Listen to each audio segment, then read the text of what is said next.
স্বপ্নকে সত্যি করার জন্য একজন মানুষ কতটা পথ পাড়ি দিতে পারে, কতটা ত্যাগ আর সংগ্রামের সিঁড়ি বেয়ে পৌঁছানো যায় কিংবদন্তি হওয়ার শেকড়ে। আজ আমরা শুনবো তেমনই এক কিংবদন্তির গল্প। রোজারিওর ধুলামাখা পথ থেকে বিশ্বকাপের ফাইনাল সবুজ গালিচায় পা রাখা এক জাদুকরের জীবন কাহিনী নিয়ে সাজানো আমাদের আজকের এই ভিডিও। ফুটবল বিশ্বজুড়ে ছড়িয়ে আছে অসংখ্য কিংবদন্তির গল্প, কিন্তু কিছু কিছু গল্প সাধারণের ঊর্ধ্বে অনুপ্রেরণা যোগায়, শেখায় হার না মানার মন্ত্র। আজ আমরা শুনবো তেমনই এক অদম্য যোদ্ধার কাহিনী, যিনি ফুটবলের সবুজ ক্যানভাসে এঁকেছেন নিজের স্বপ্নের প্রতিচ্ছবি। তিনি আর্জেন্টিনার রোজারিওর এক সাধারণ ছেলে থেকে ফুটবল দুনিয়ার কিংবদন্তি হয়ে ওঠা Angel Fabian di Maria Hernandez.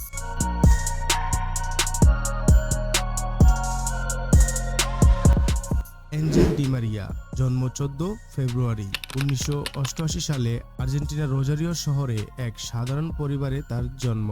তার শৈশব ফুলের মতো কোমল ছিল না, অর্থনৈতিক সীমাবদ্ধতা ছিল নিত্যদিনের সঙ্গী, কিন্তু দারিদ্রতা তার স্বপ্নকে কেড়ে নিতে পারেনি। বাড়ির পাশে এক ছোট মাঠে দুলু মেকেই শুরু হয়েছিল তার ফুটবল যাত্রা। ফুটবলের প্রতি তার ভালোবাসা এবং পরিবারের নিঃস্বার্থ সমর্থই ছিল তার এগিয়ে যাওয়ার একমাত্র ভরসা। তার বাবা ছিলেন একজন কয়লা খনির শ্রমিক। প্রতিদিন বাবার পরিশ্রম আর ঘাম জড়ানো দেখে ফেদেও বুঝে গেছেন জীবন এত সহজ নয়। প্রতিদিনের কঠোর পরিশ্রমের পর ফিদেও বুঝতে পেরেছিলেন স্বপ্ন পূরণের জন্য তাকে অনেক কিছু ত্যাগ করতে হবে। 2005 সালে তিনি প্রথম যোগ দেন রোজারিও সেন্ট্রাল ক্লাবে, যেখানে তার অবিশ্বাস্য প্রতিভা দ্রুতই সবার নজর কাড়ে। স্রেফ নিজের বিশ্বাস আর পরিশ্রমকে পুঁজি করে তিনি এগিয়ে যেতে থাকেন। আপনারা হয়তোবা মনে করছেন যে ফিদিও এটা আবার কে? ছোটবেলা তার সতীর্থ তাকে ফিদিও বলে ডাকতো, যার মানে নুডল, কারণ তিনি ছিলেন খুবই রোগা এবং লম্বা। কে জানতো এই ফিদিও একদিন তার পায়ের জাদুতে গোটা বিশ্বকে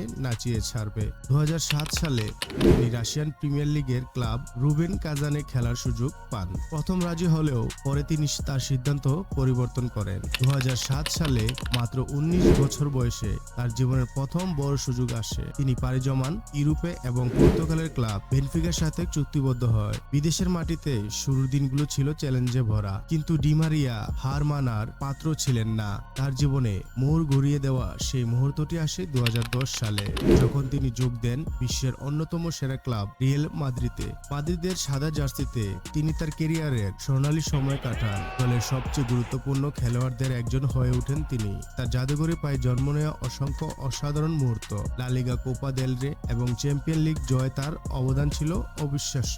2010 সালের 4 আগস্ট ক্লাব আমেরিকার বিপক্ষে একটি প্রীতি খেলায় তার অভিষেক হয়। খেলায় 3-2 ব্যবধানে জয়লাভ করেন রিয়াল মাদ্রিদ। তারপর তাকে আর পিছু ফিরে তাকাতে হয়নি। খেলে গেছেন বিভিন্ন ক্লাবগুলোতেও, Manchester United, Paris Germain, Juventus, এসব বড় বড় লিগেও তার পারফরমেন্স ছিল অবিশ্বাস্য।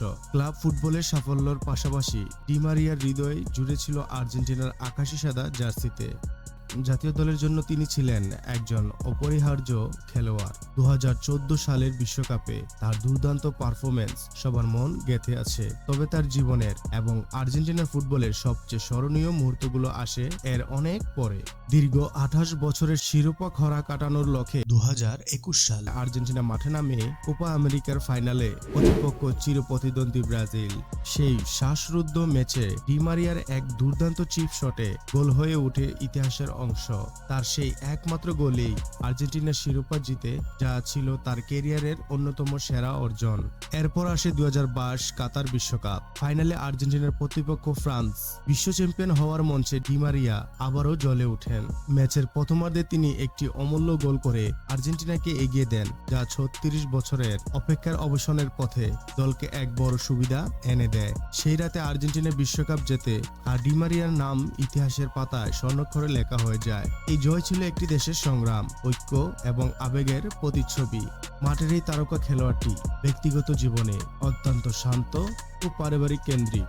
স্ত্রী এবং পরিবারকে নিয়ে নিরিবিলি জীবন কাটাতে তিনি অনেক ভালোবাসেন। তার জীবনের সবচেয়ে বড় শিক্ষা হলো কখনো হার মানা যাবে না। একবার এক সাক্ষাৎকারে তিনি বলেছিলেন, আমি জীবনে কখনো হাল ছেড়ে দেইনি। আমি জানতাম শুধু কঠোর পরিশ্রমই আমাকে আমার লক্ষ্যে পৌঁছাতে সাহায্য করবে। এঞ্জেল ডি মারিয়া তাই শুধু একজন বিশ্বমানের ফুটবলার নন, তিনি একটি জীবন্ত উদাহরণ। তার জীবনযাত্রা আমাদের শেখায়, যদি লক্ষ্য স্থির থাকে এবং বুকে আদম্য ইচ্ছাশক্তি থাকে, তবে যে কোনো স্বপ্নকেই বাস্তবে রূপ দেওয়া সম্ভব। তার গল্পে মিশে আছে শক্তি, সংগ্রাম এবং জয়ের এক অসামান্য অনুপ্রেরণা, যা চিরকাল আমাদের পথ দেখাবে। ফাইনালে দুর্দান্ত গোল করার পর ইতিহাসের পাতা এক চিরস্থায়ী জায়গা করে নিল।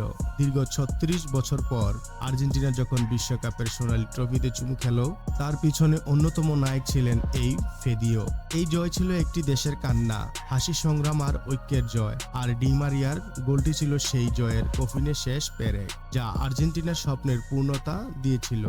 ভালো থাকুন ডি মারিয়া। আপনাকে অসংখ্য ধন্যবাদ আমাদের এত সুন্দর ফুটবল উপহার দেওয়ার জন্য। আমাদের এই ভিডিওটি যদি আপনাদের ভালো লেগে থাকে তাহলে লাইক, কমেন্ট, শেয়ার এবং সাবস্ক্রাইব করতে ভুলবেন না।